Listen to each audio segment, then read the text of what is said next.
The state of Georgia, along with the nation, is going out of its way to make sure that a John Ossoff story cannot be repeated. Specifically, in the state of Georgia, you all may have heard, the state of Georgia is about to undertake the largest, what is believed to be the largest purge of voters, 450,000 people being removed from the voter rolls. These are people who took time to register to vote. Yeah.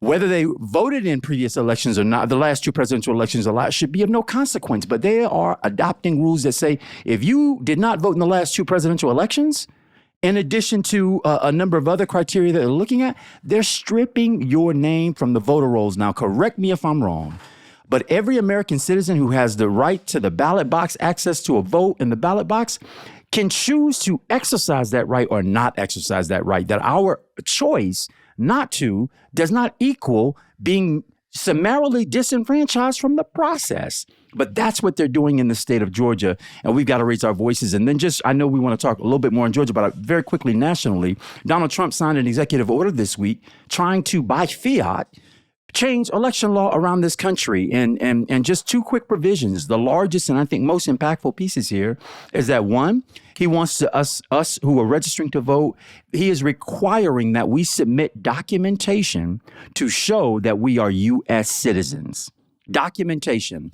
The Brennan Center reports that there is roughly 10% of Americans, 21.3 million Americans who don't have easy access to that information. If you're a woman who's married and you produce a birth certificate that has a last name different than the one that you now carry, what kinds of problems does that create for you in this process? Number two, they want no vote to be counted after Election Day, regardless of the fact that it can be submitted prior to. And y'all, if you don't understand the consequences of that, say you're in line at 7 p.m. on the East Coast and the polls supposedly close at 7 p.m.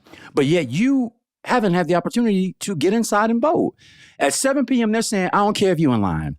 It's over. The election's over. You can go home, right? That's what they're saying to people who use the mailing system as a way to get their vote out. It will have impacts. Can you say what happened in the mailing system this week, Andrew, with DeJoy?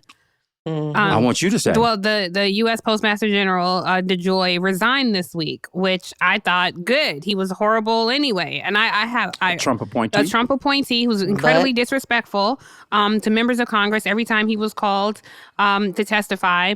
And I actually talked to my poor mail lady. I harass everybody around me. And every time I see her, we get in these 20-minute conversations. And I actually asked, like, how do you feel about him? Like, he wreaked havoc on the post office. So I thought, great, he's resigning. But no, not so great. Because now they could potentially privatize our mail system. Now, there is no indication that they would do that at this point. But we're in the land of anything goes. Anything is possible. Because I thought, well, why would he resign during the Trump administration? Like, you're back. Yeah. And they tried to get rid of him before, and he kept saying, I'm here to stay. Forgive my ignorance, because I don't know I don't know how he was able to stay and survive a Democratic 7-year, I think, appointment. Yeah. Cross administration appointment. I don't know why he wasn't able to be removed under Democratic leadership, but he wasn't. But that makes a big difference, because if you consider mail-in ballots and what that means, and I'll be honest, our guest coming up, who I think Andrew's going to, or not Andrew, but Angela, I think you're going to introduce them. But Gary Chambers, I don't know that I disagree with him, but Gary has told us, because I've been like, it's all over, guys. Like, there's no more elections happening. This is the end.